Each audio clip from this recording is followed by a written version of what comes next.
प्रिय छात्रों,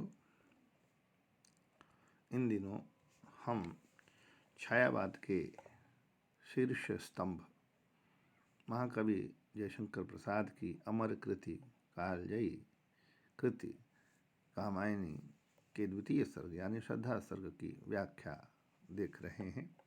इसी क्रम में आज हम आगे देखते हैं।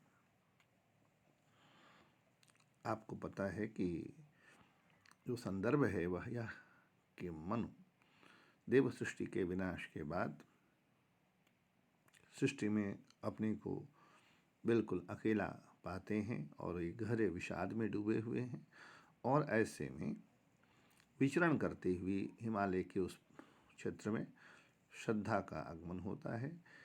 श्रद्धा मनु के विषाद, अवसाद और दुख से भरे हुए हृदय में आशा उत्साह का संचार करने का प्रयत्न कर रही। पंक्तियों को देखिए।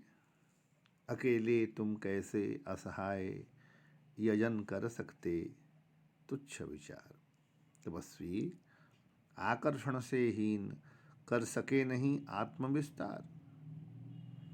अकेले तुम कैसे असहाय यजन कर सकते तुच्छ विचार, तपस्वी आकर्षण से हीन कर सके नहीं आत्मविस्तार। श्रद्धा मन की भर्त्सना करते हुए कहती है कि मनु, तुम अकेले ही यह यज्ञ कैसे कर सकते हो, क्योंकि यज्ञ में तुम्हारे पास कोई सहायक नहीं है।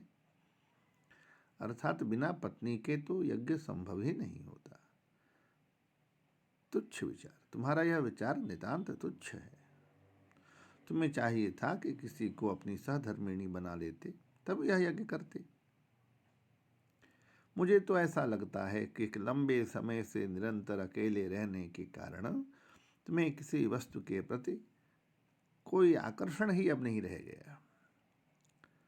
आकर्षण से हीन तपस्वी कर सके नहीं आत्मविस्तार। हे तपस्वी, अपनी इस आकर्षणहीनता के कारण ही तुम अपना विकास नहीं कर पा रहे हो और इसलिए तुम्हें अपना यह जीवन भारत स्वरूप प्रतीत होता है। यहाँ पर यज्ञ से सृष्टि निर्माण क्रिया संबंधी यज्ञ का तात्पर्य है, इसलिए श्रद्धा उसमें सहधर्मिणी का सहयोग नितांत आवश्यक बताती है। दब रहे हो अपने ही बोझ, खोजते भी न कहीं अवलंब। तुम्हारा सहचर बनकर क्या न उऋण हूं मैं बिना विलंब। दब रहे हो अपने ही बोझ। श्रद्धा मनु को अपनी सहचरी ढूंढने के लिए प्रेरित करती हुई कहती है कि हे तपस्वी, तुम्हें अपना ही जीवन अपने लिए भारत स्वरूप प्रतीत हो रहा है और इस पर भी तुम कोई सहारा नहीं खोजते हो।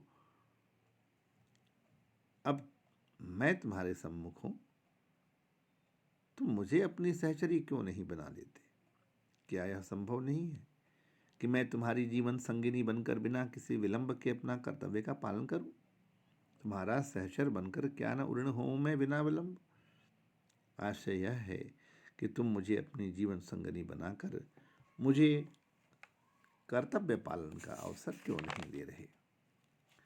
समर्पण लो सेवा का सार, सजल संस्कृति का यह पतवार। आज से यह जीवन उत्सर्ग, इसी पदतल में विगत विकार। समर्पण, सब कुछ अपना समर्पित कर देना। श्रद्धा मनु की सहचरी बनने को उत्सुक भी है और प्रस्तुत भी है। इसलिए वह मनु से अनुरोध करती है कि वह सृष्टि निर्माण में सहायक होने के लिए उसे अपनी जीवन संगनी बना लें। समर्पण लो सेवा का सार, सजल संस्कृति, जलमय सृष्टि है ना यह, सजल संस्कृति। तो इस सृष्टि निर्माण में सहायक होने के लिए मनु को प्रेरित करते हुए श्रद्धा कहती है कि मैं तुम्हारी सहचरी बनने के लिए अत्यंत उत्सुक हूं और अपने आप को तुम्हारे सम्मुख समर्पित कर रही हूं। कृपा करके मेरे इस समर्पण को स्वीकार कर लो। यह समर्पण ही सेवा का मूल भाव है। समर्पण लो सेवा का सार, मूल तत्व है और दुख रूपी पानी से भरे हुए इस संसार में सजल संस्कृति का यह पतवार जीवन रूपी नौका में पतवार के समान सहायक होने वाला तत्व यह सेवा ही है। इसलिए मैं निस्वार्थ भाव से और शुद्ध हृदय से आज ही अपने इस जीवन को, आज से यह जीवन उत्सर्ग इसी पद तल में विगत विकार तुम्हारे चरणों में न्योछावर कर रही हूँ। दया माया ममता लो आज, मधुरिमा लो अगाध विश्वास, हमारा हृदय रत्न निधि स्वच्छ तुम्हारे लिए खुला है पास। श्रद्धा मनु के सामने आत्मसमर्पण का निवेदन करती हुई कहती हैं कि मेरा हृदय स्वच्छ रत्नों के भंडार के समान पवित्र भावों से युक्त है। उसमें दया, मोह, स्नेह, मधुरता और गहन गंभीर विश्वास आदि सभी भाव भरे हैं, जिसे मैंने तुम्हारे सामने खोल कर रख दिया है और अब तुम इन्हें अपनी सुविधा अनुसार उपयोग कर सकते हो। तुम्हारे लिए खुला है पास। बनो संस्कृति के मूल रहस्य, तुम्ही से फैलेगी वह बेल, विश्व भर सौरभ से भर जाए, सुमन के खेलो सुंदर खेल। हे तपस्वी, तुम मेरे इस आत्मसमर्पण को सप्रेम स्वीकार कर लो और इस प्रकार मुझे अपनी जीवन संगिनी बनाकर इस सृष्टि का मूल कारण बनने का सौभाग्य प्राप्त करो।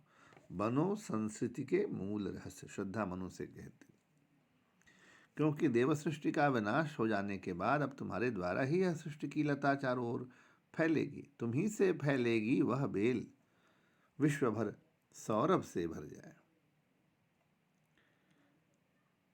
तुम्हारी इस सृष्टि रूपी लता पर खिले हुए निर्माण रूपी फूलों से सारे संसार में सुगंध छा जाएगी। सुमन के खेलो सुंदर खेल। इसलिए तुम अपने सुंदर सुंदर फूलों से खेलने के लिए प्रयत्न क्यों नहीं करते?